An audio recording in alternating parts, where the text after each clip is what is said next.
তসলিমা নাসরিন তো সরাসরি বলছে আমরা চাই বাংলাদেশে কোনো ইস্তেমা না হোক। আমরা তবলিগের যে প্রতিষ্ঠান অরাজনৈতিক এবং অল আবদালের একটা প্রতিষ্ঠান। তবলিগরা কখনো রাজনৈতিক ব্যানারও যায় না, রাস্তায়ও যায় না, কারো বলে যে পদত্যাগও চায় না।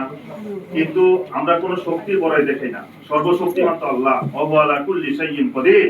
আল্লাহর থেকে বড় শক্তি কারো নাই। এজন্য ক্ষমতার বাহাদুরি বেশি দিন থাকে না। আমাদের সাথীরা জায়গায় জায়গায় জুলুম হচ্ছে, মারের শিকার হচ্ছে। আমরা মজলুম, তরকারি বিক্রি করে, মাছ বিক্রি করে, রিকশা চালায় সাথীরা, এদের উপরে হামলা হচ্ছে। আল্লাহ তাআলা দেখতেছে। এজন্য দুনিয়াতে যদি শাস্তি নাও হয়, আখিরাতে কিন্তু কেউ ছাড়া পাবে না। এজন্য আমরা তো মজলুমের বদদোয়া হইতে বাঁচিয়ে থাকিও, রাসূল সাল্লাল্লাহু আলাইহি ওয়াসাল্লাম বলেছেন। এবং মজলুমের বদদোয়া এবং আল্লাহ পাকের আরশের মধ্যে কোনো পর্দা থাকে না।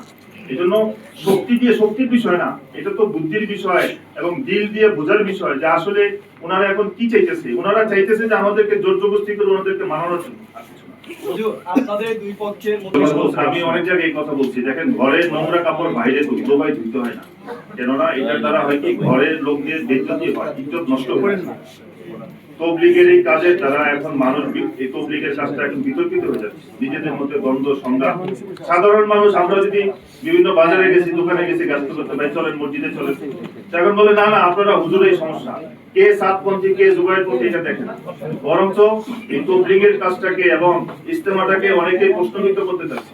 তসলিমা নাসরিন তো সরাসরি বলছে আমরা চাই বাংলাদেশে কোনো ইস্তেমা না হোক। এখন আমার তো মনে হয় যারা এই তবলিগের পিছনে ষড়যন্ত্র করতেছে এবং তবলিগের কাজটাকে বিতর্কিত করতেছে, তারা তো চাচ্ছে বাংলাদেশের তাবলিগ বন্ধ হয়ে যাক, বাংলাদেশে ইস্তেমা বন্ধ হয়ে যাক, এই পরিমাণ বিদেশি মেহমান আসে সব বন্ধ হয়ে যাক। আর সবচেয়ে দুঃখের কষ্টের কথা হলো এটা, বাংলাদেশ মানচিত্রের মধ্যে ছোট্ট একটা দেশ, হয়তো একটু কলম রাখলে ওইখানে যতটুকু জানে। সারা দুনিয়াতে প্রায় 260টা দেশের লোকজন সবাই বাংলাদেশে কি হচ্ছে এটা খোঁজ খবর রাখতেছে এবং বাংলাদেশের মান সম্মান অত্যন্ত কমতেছে। বিশেষ করে উলামাদের মান সম্মান, উলামা একরামের ব্যাপারে একটা ব্যাড রিফ্লেক্ট, একটা ব্যাড মেসেজ সারা দুনিয়া যাচ্ছে। এজন্য এটা আমাদের কাম্য না। আমরা শান্তিতে বিশ্বাসী এবং আমরা চাই যে এটা একটা সুষ্ঠু সমাধান। সাধারণ মুসল্লিদের উপর জুলুম ও নির্যাতন বন্ধ করা, বাংলাদেশের শীর্ষ মুরব্বীদের নামে করা মিথ্যা মামলা প্রত্যাহার, নিজামুদ্দিনের অনুসারীদের নির্বিঘ্নে দ্বিতীয় দফায় বিশ্ব ইজতেমা করতে দেওয়া এবং মুফতি